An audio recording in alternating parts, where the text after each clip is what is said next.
र समाज र नागरिकसँग नागरिक समाजसँग हमेसा संवादमा छु, आमने सामने छु। जवाफदेहितामा मैले कहिले पनि कम्प्रोमाइज गरेको छैन। आज म आफ्ना बारेमा सफाई दिन भन्दा पनि बढी मुलुकको अबको बाटोको बारेमा केही महत्त्वपूर्ण कुरा बताउनु। के लो भन्नुस् त भन्नु। आज मेरो जन्मदिन पनि परेछ। हजुरलाई जन्मदिनको ठुलो बधाई छ। कारागार पठाउँदैछु। अच्छा। पछिल्लो सरकारले ममाथि चरम राजनीतिक प्रतिशोध साधेर मेरो जिना हराम गरेको थियो। आज यस देशको नेतृत्वमा न्यायकी प्रतिमूर्ति स्वयं प्रधानमन्त्री बन्नुभएको छ। अब चाहिँ अन्याय हुन्न भन्ने आशा सहित म कारागार जाँदैछु। अब त हुन्नै थाहा छ। पछि मुद्दा लगाउनु पर्ने थियो कि थिएन?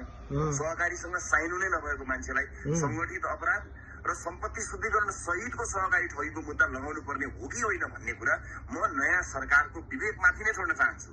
यति कामना गर्छु कि जसले सबैभन्दा बढी कानुन मान्दछ उसैलाई कमजोर बनाउने र बदनाम गराउने काम हुने छैन।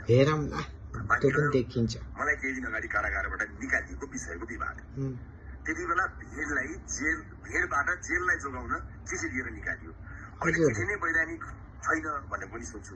जुन परिस्थितिमा मलाई जेलबाट निकालियो र चिठी दियो त्यो बेलामा पनि प्रशासनले मलाई जोगाएको होइन, जेल जोगाएको।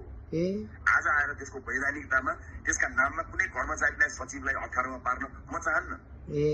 मैले कालकुट विष पिएको धेरै भइसक्यो। अर्को एक दुई थोपो विष पिएर म मर्दिन।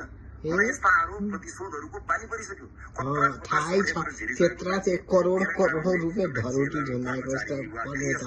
अप्ठ्यारोमा पार्नु पर्दैन, मै जिम्मा लिन्छु। तर मेरो चित्त दुखाइ यति हो कि जेल जोगाउन मलाई भिडमा धकेलेर उल्टो मेरो कारणले देशभरिका कैदी बन्दी भागे भनेर बदनामी र मिडियाबाजी किन गर्नु परेको? भागे त हुन र हामीले हेरे त हो। चित्त दुख्न अब बाँकी पो छ। यतिखेर पनि यस देशका एक भ्रष्टाचारीहरू सुरक्षा निकायको घेरामा छन्, मेजबानी खाइरहेका छन्। म जनताको भिडबाट एक्लै निस्किएपछि एक्लै छु, एउटा पुलिस पनि मसँग छैन। मेरो बदनाम गराउन तल्लीन पुराना दलका केही बुढाहरूको सक्रियता सामाजिक सञ्जालमा खुब देखेको छु मैले। यो पुराना दलका सेनामेना साथी हो, आफ्नो विरासतको पतनको मलामी जान छोडेर कहाँ मेरो विरुद्धको दुष्प्रचारको पार्टीमा नाचिरहेका छौ। आफ्नै पार्टी परिवार भित्रका साथीहरूप्रति मेरो केही कहीँ कतै गुनासो छैन। म सबै साथीहरूको स्वतन्त्रताको सम्मान गर्छु। तपाईँहरूलाई राम्रो हुन्छ भने रवि लामिछाने तपाईँहरूको कुनै पनि यात्राको बाधक बन्दैन। रासोपा साथीहरूको व्यक्तित्व निर्माणको प्लेटफर्म बनेको रहेछ भने म त्यसमै खुसी छु नि। तर पार्टी त बन्छ आमा बाको आशीर्वादले बन्छ, दिदीबहिनीहरूको प्रेमले बन्छ र दाजुभाइहरूको सक्रियता र सद्भावले पार्टी चाहिँ बन्छ। बनेको त छ, अरू के बनाउने हो र? मैले आजलाई यति नै बिट मारे। अब भोलिको कुरा गरौँ, देशको कुरा गरौँ। म लोकतन्त्र र विधिको शासनप्रति प्रतिबद्ध राजनीति कर्मी हुँ। सम्झौता गर्दिन। अन्तरिम सरकार संविधानको पूर्ण पालनाबाट बन्न सक्दैन पनि थियो। अन्तरिम सरकारको संवैधानिक पृष्ठभूमि जेसुकै भए पनि अब यो देशको वास्तविकता हो। यो कदमलाई सरकारले अब परिणामबाट सार्थक बनाउनु पर्छ। एउटा कुरा नबिर्सौँ, कलिला बच्चाहरूलाई ताकी गोली हानेर मारिएको छ। त्यससँगै देशका सरकारी संरचनाहरू ताकी ध्वस्त बनाइएको छ। हामीले पनि त देखेका छौँ, तिमीले भन्न पर्छ। दोस्रो दिनको हिंसाको पनि छानबिन हुनुपर्छ। बच्चाका टाउकोमा ताकी गोली हान्ने गृहमन्त्री प्रधानमन्त्रीहरू कारवाहीको दायरामा तत्काल आउनुपर्छ। देशका संरचनाहरूमा मन्त्रीको कुनै छैन, तत्काल कारवाहीको दायरामा आउनुपर्छ। बिचारा केपी ओलीलाई चाहिँ आरोप नलाऊ तिमीले।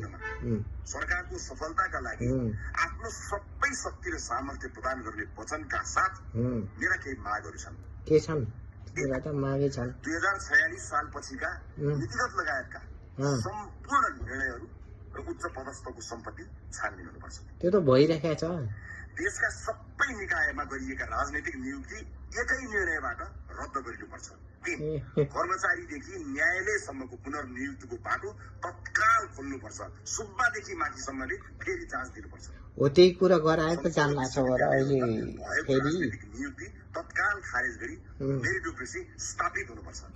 5, सम्पूर्ण राजदूतहरूको नियुक्तिमा समेत यही विधि लागू हुनुपर्छ। हुन्छ भन्दै आएको थिएँ कि राज्यका सम्पूर्ण निकायहरू एउटै रावणका अलग अलग टाउकाहरू हुन्। रावणका यी अलग अलग टाउकाहरू रावण पछिबाट पर्छ। यी चिजहरू हुन सकेन भने जनताको आन्दोलनमाथि विश्वासघात हुन्छ।